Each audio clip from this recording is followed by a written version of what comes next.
Good afternoon. Okay. I told everyone this would be a long day, just keeping you up to date. Thank you all for being with us today. And why don't we start with Helen Schaub and then go across to Misha Sharp and then Leon Bell. Good afternoon. Good afternoon. Thank you so much for having us here. And thank you for the opportunity to testify on behalf of our 300,000 members in New York State, some of whom are here with us in the hearing room. I won't repeat what many other people have said about the devastating impacts of H.R. 1, just to say we're really calling this code red for New York healthcare. It's the context in which this whole budget is unfolding, not just this year, but for a number of years to come. We do believe the governor, in her proposal, took the challenges seriously and put real resources on the table. We appreciate that. We think we're a piece of the way there to deal with the at least initial stabilization from the impacts of H.R. 1, but we certainly ask the legislature to get us all the way there.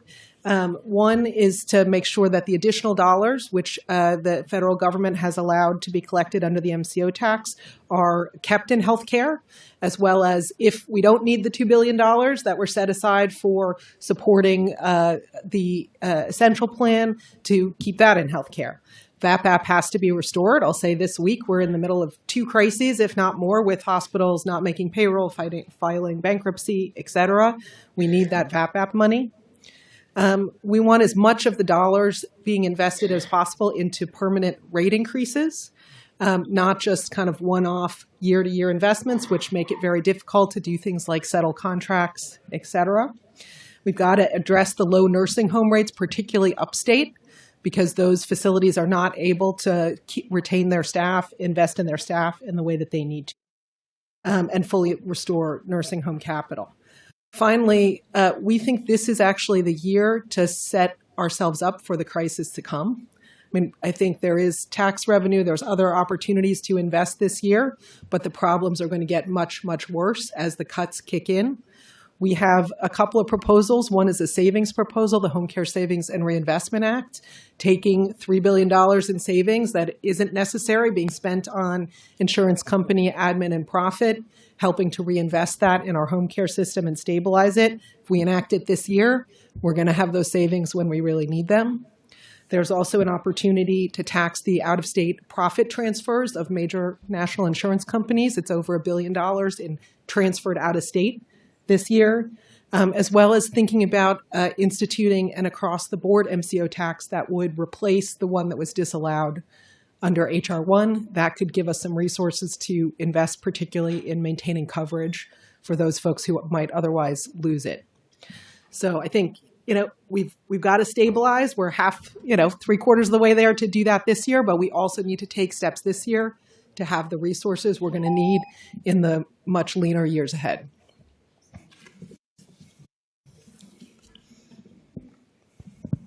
All right.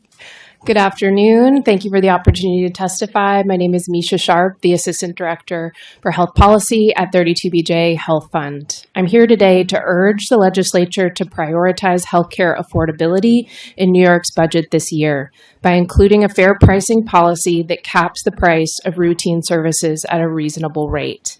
You can read more about the policy and its impact in my written testimony, but today I want to focus on why healthcare cost relief is necessary in the current moment we are facing and impossible to achieve without lowering the underlying price of care.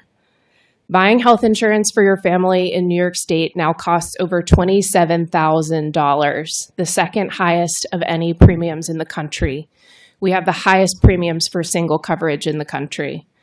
Our data and that of others consistently points to one overwhelming driver for those costs in New York: large, high-priced hospitals. Federal cuts to coverage and subsidies will only expose more patients to these high underlying prices. Our members experience this on a daily basis. We had a member with a knee injury who went in to the doctor's office for an MRI, but it was coded as a hospital outpatient department, and that cost was $1,300 instead of $600 like it would have been in the doctor's office. Another had a sleep study done at home, and when they got the bill, that $300 test had a $4,000 hospital facility fee attached, though they never stepped foot into a hospital. And one went to the same doctor for years for allergy shots that cost $100, but when a large hospital system bought that office, the price went up to $7,000.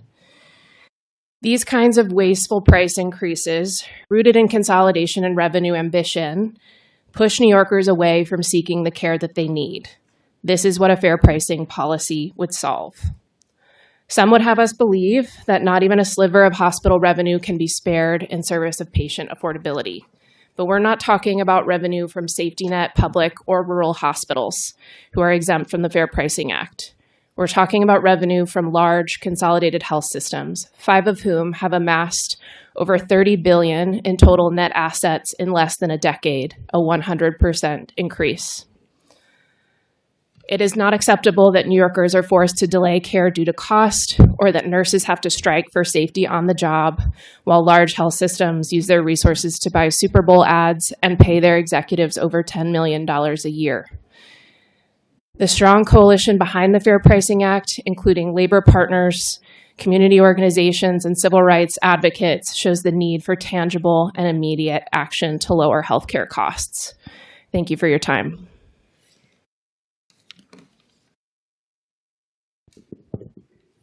Good afternoon. Thank you for inviting us. My name is Leon Bell. I'm with the Policy Director of the New York State Nurses Association.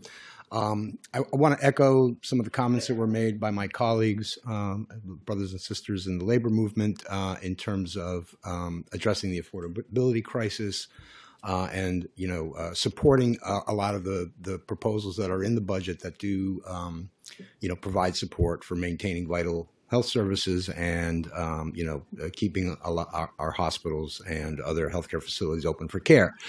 I would like to add 3 points, though, that I think need to be emphasized that are not really addressed or effectively addressed in the budget. One is we think that it is imperative that the state come up with its own resources to ensure that no people lose coverage going forward as a result of the cuts from H.R. 1. And what that means, and there are various proposals floating around that can be talked about, but what that means is that we need to be looking at increasing revenues, taxing the ultra wealthy and the most profitable corporations to keep our vital services open. And we also need to be looking at using some of the reserves. There's very ample reserves, depending on how you count them, $30 billion. We're not proposing that they should all be spent in 1 year, but they should be looked at as another source to prevent this disaster that's facing up to 1.5 million New Yorkers who are going to lose their coverage in the next few years. Secondly, I think it's important to address abusive business practices, and the budget does address a lot of abusive business practices, but in other industries. And we need to be looking at the healthcare industry as well. There's already been some discussion today about excessive CEO pay packages and other executive pay packages. The one strike that's still ongoing right now, we have a CEO who was making $26 million a year, which is almost the median salary for a household in New York. Annual salary. We should be looking at setting price caps and universal reimbursement limits to penalize excessive charges and pricing, and redistributing funding from profitable or abusive systems to safety net providers. And an example I would ask you to consider looking at is in the Transport and Education and Economic Development budget, parts N, O, and P. There are proposals to penalize utilities and energy providers by looking at their salary rates and also subjecting them to an affordability index. Finally, I just want to make 10 seconds just to say that we need to stop adding to the crisis, the staffing crisis in healthcare, by making work more difficult for nurses and other staff. If I could just finish my sentence.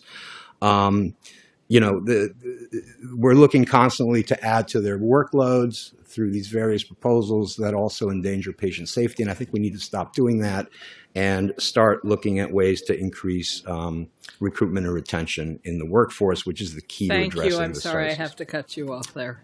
Thank you. Thank you for giving me the extra 15 Absolutely. seconds. Senator Rivera, our health chair. So I wanted to make sure that you got that last thought in calmly. I do have another question to ask a little later for the other folks, but if you could get that last thought in related to the last point that you were making before we cut off. Well, we're seeing constantly, attempts, and this comes up repeatedly in legislation. In the budget, there were comments made today about, flexibilities, et cetera. One example, just looking at this year's budget proposal, is the medication aids in nursing homes, right? That's, on its face, it seems to make sense. The nurses can, multiply their ability to dispense medications by having these untrained, unlicensed aides. But if you look at the actual legislation, and this is a pattern that repeats itself, the already difficult to recruit nurse in that nursing home is now going to be supervising possibly an unlimited or uncapped number of aides. That nurse is going to be totally responsible for going through a long checklist to make sure that the patient is safely getting the medications, all of the liability which is going to flow back to that nurse. So the nurse has to, verify and affirm that the person is qualified and that the person is properly trained, and in their opinion, the person's able to administer the given medication. Gotcha. It's just this long so list. Since I already have, so you only have a minute 40, but I wanted to make sure you got some of that stuff in. The other thing, talk about the Home Care Savings and Reinvestment Act. I've heard of this piece of legislation. Could you tell us a little bit more about it, and more specifically, why you believe it should be prioritized this year, and how much we potentially save from it? Sure. So this was a bill that was introduced several years ago. We think it's by somebody. Perhaps it was Senator Rivera and Assemblymember Paulin.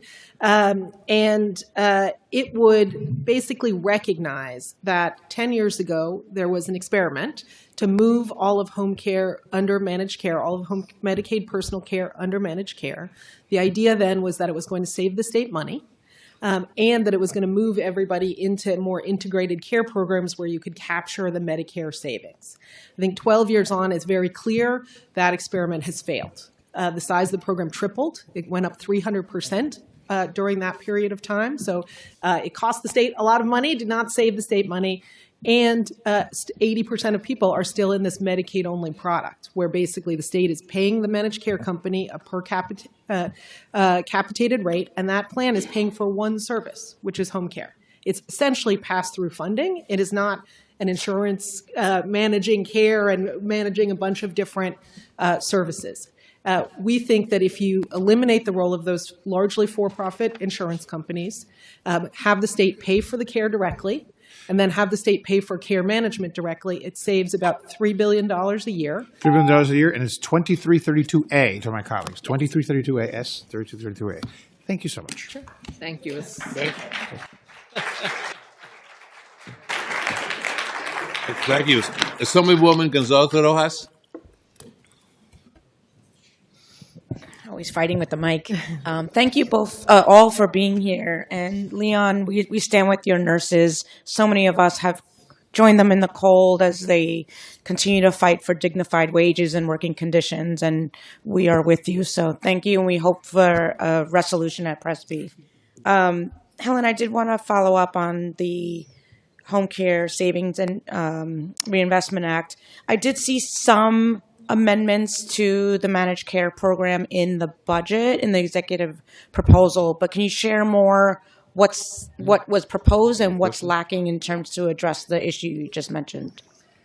And again, we think that there isn't really any tinkering around the edges here. The legislature has invested billions of dollars to raise wages for home care workers, to follow the state law, which requires those annual raises.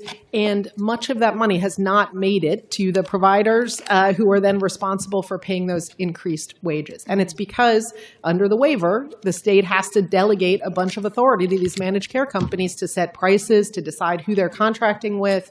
And there's very little transparency transparency to be able to come through.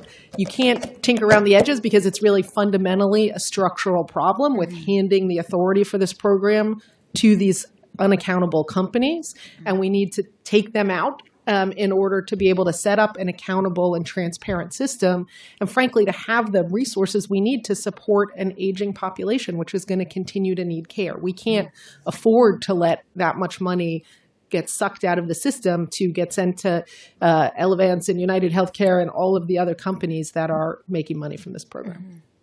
And Misha, can you share more about where the opposition is to the proposal that you talked about? I mean, it seems fair to understand the cost of services that you're getting in the system. Absolutely, absolutely. I think the opposition is into cutting revenue from hospital systems in New York State and any potential concerns with downstream That impact. might impact the millions of dollars they get in their salaries, perhaps. That's correct. Yeah, we estimate about 1.1 billion in savings for New York, but that means it does come from hospital revenue.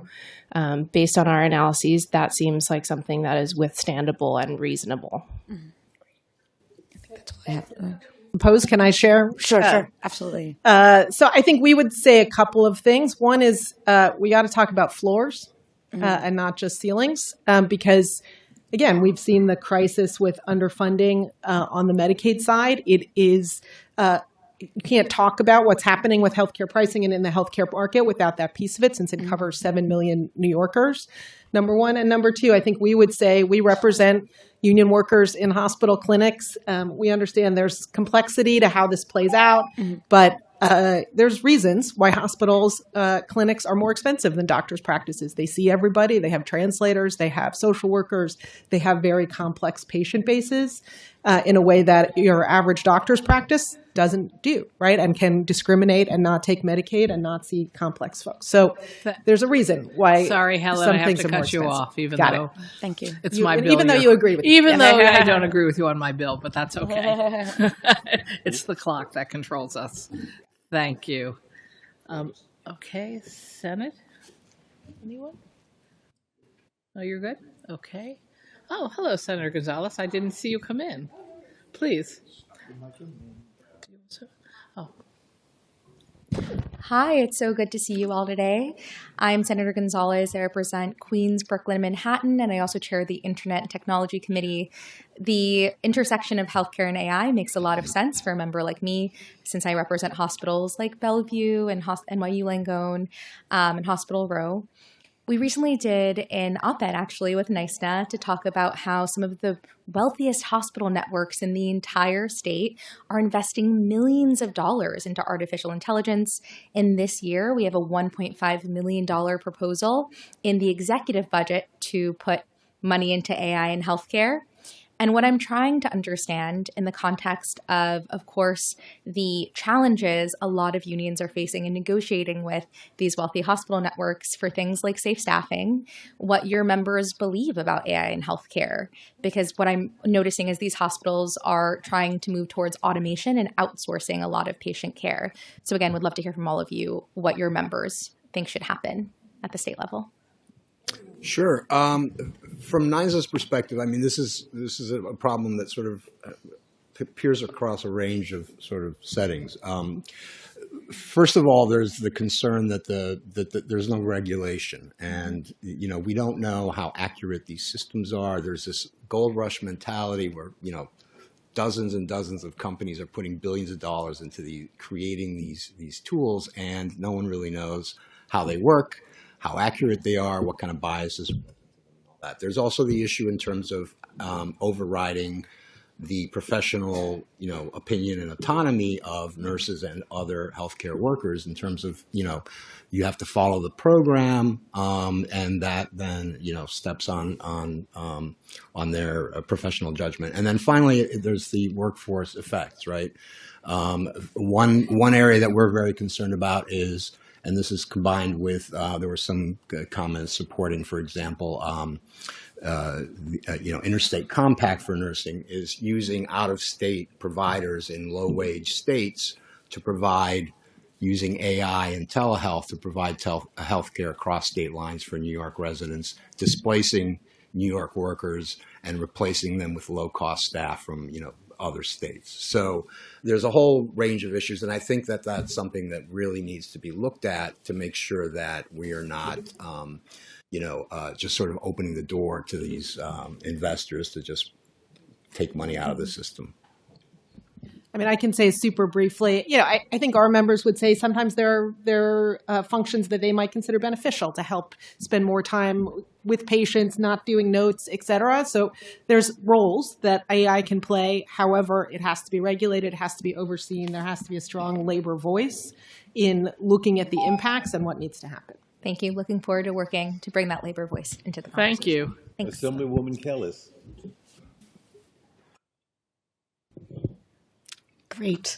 A bunch of questions. So I ask just a handful, try and get to a few. One of the things that I wanted to hear more about is the 10% increase in outpatient Medicaid rates. And I'd love to hear you describe a bit of what this has meant to practice for hospitals and clinics since it was enacted. And are there specific outpatient services like mental health, substance use that they've really been able to support more than previously, more, support for nursing care? I would say we have been underwater on Medicaid rates for a very, very long time, especially on primary care and especially on behavioral health. So the 10% is valuable. It's about trying to get above water, which we are not yet, right? Our Medicaid rates are still only 75% of the actual cost of care, right? So providers lose money seeing Medicaid patients, and any investment that we make is really about trying to help them break even. So it really is just scraping the surface. It's important, and it's important especially to invest on the primary care and behavioral health side because they were the worst, but we're not above water yet on those rates, and it disincentivizes investing in that care. So when Medicaid reimbursements are below cost, which they currently are, where do hospitals actually absorb that loss or make the cuts? Is the staffing is the first thing to go? Service lines, capital investments. What have you seen that the first actions they take? It's all of the above, really. I mean, they'll cut unprofitable service lines. And what's an unprofitable service line? Maternity, pediatrics, psych. Primary care. And you can see the numbers, primary care. They'll look to, increase their prices on the private market side, right? Which is then the issue that we're facing, with employer-sponsored insurance, which is why I think one of the things that I was going to tack on to what Helen was commenting on earlier is that we need to be looking at uniform price setting across the healthcare industry in New York, not just setting price caps, but also setting sustainable reimbursement rates that will keep the safety nets functioning, that will make healthcare more affordable for private employers, et cetera, et cetera, et cetera. And I don't know if you guys want to chime in. I do feel like there's an important point to make here on Medicaid rates, which do need to be higher. The floor needs to be higher. But this correlation between Medicaid to commercial rates is flawed. Often the hospitals that serve the most Medicaid patients have the lowest commercial rates and vice versa. So hospital to hospital, that assertion doesn't really hold up. Yeah, thank you. That's really important. I wanted to make sure you guys had time to put that on the record. Thank you. Thank you. Senator Webb. Thank you all for being here. I know we've been talking a lot about, most certainly workforce recruitment and retention. I know in the budget, the governor proposes a 1.7 targeted inflationary increase. And I was wondering if you all could just kind of elaborate on where you stand. I think I know where you stand on that. Most of us would agree in large part that we need to increase that just given all the things that are happening. And so whomever can speak to that, and then I'll go to my next question. Sure, and that's really for human services workers. It also covers workers that we represent who provide care for people with developmental disabilities. I know the advocacy community would really like to see at least a 2.7% COLA this year. It's been little under 2%, and these are very low wage jobs. They are jobs that are very difficult to fill because they're often quite challenging, but crucially important. So we would certainly support a higher COLA for those human services workers.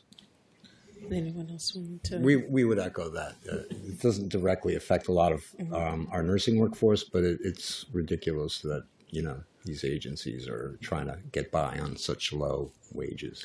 And then in that same vein, with the changes that HR 1 puts into effect, essentially some of it this year and then subsequently up until 2027 and beyond. I know we talked about this a little bit.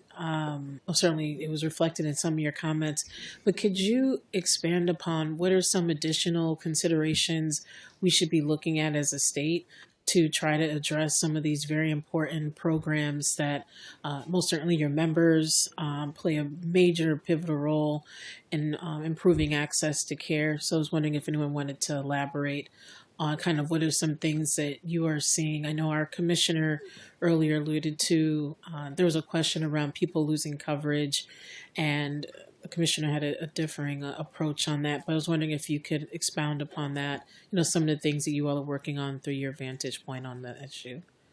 I can maybe start in.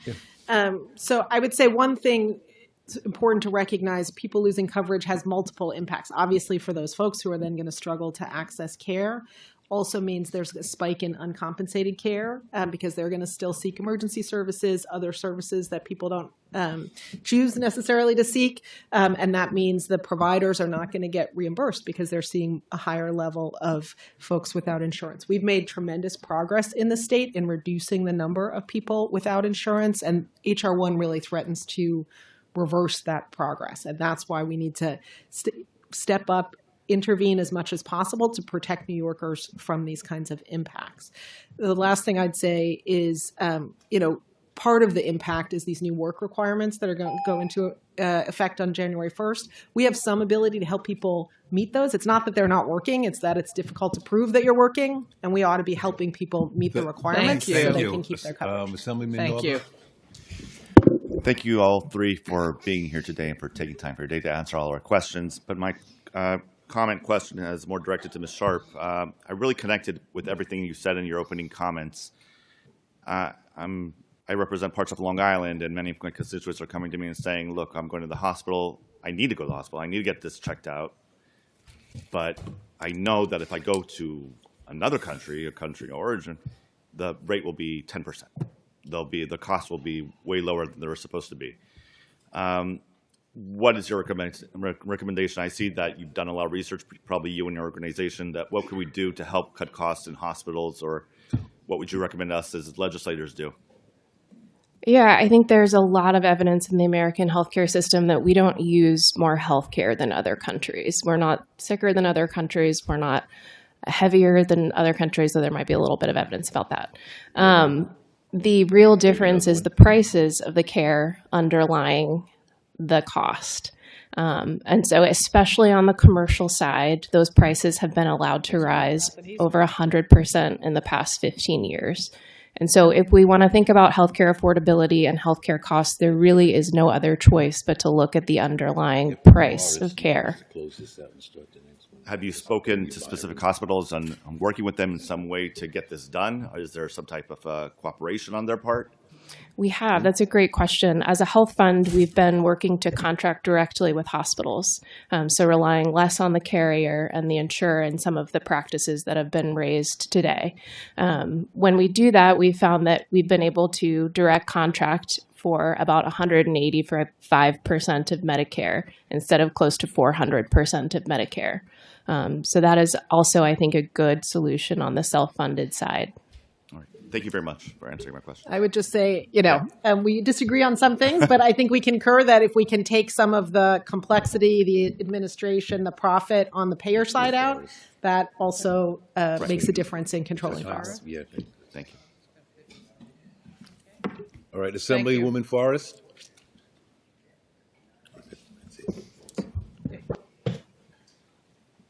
I'm pressing the button. Hi, Hi, everyone. Thank you so much, Helen, Misha, and Leon, for being here.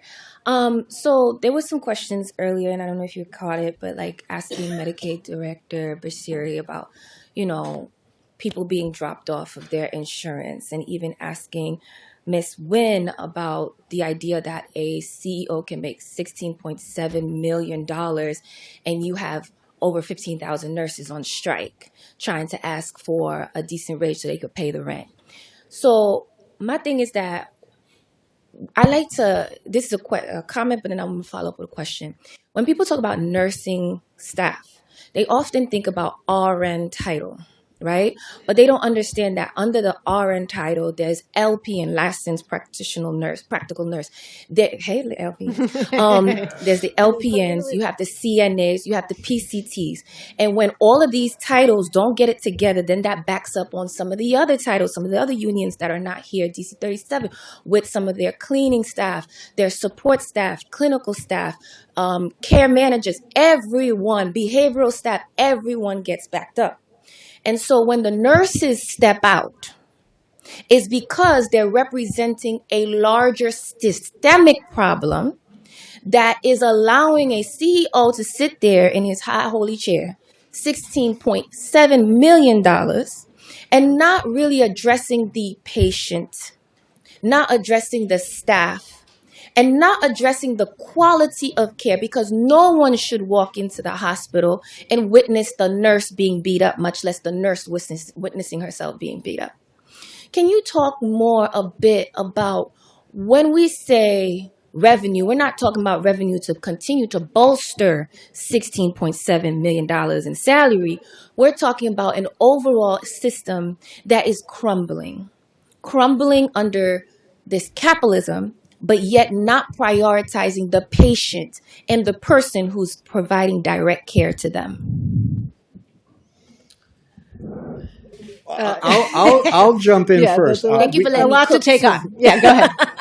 NISNA is a strong supporter and advocate of single-payer health systems. Yes, sir. And New York Health Act, and we think that that's something that the state of New York should be starting to move to aggressively, because I think we've reached the end of the road with the Affordable Care Act. It improved things, it added people, but we need to move on, and I think the only solution going forward is a single-payer health system.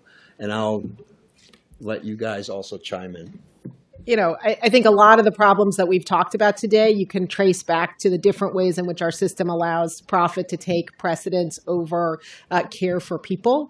And we have to have systemic solutions, and we ought to do as many of those as we can do, whether it's on the home care side, whether it's through single payer, et cetera. Thank you. Here we go. I believe we are completed for this panel. So thank you all very much, and for all your members for sending you here and being here with you also. Thank you. Thank you.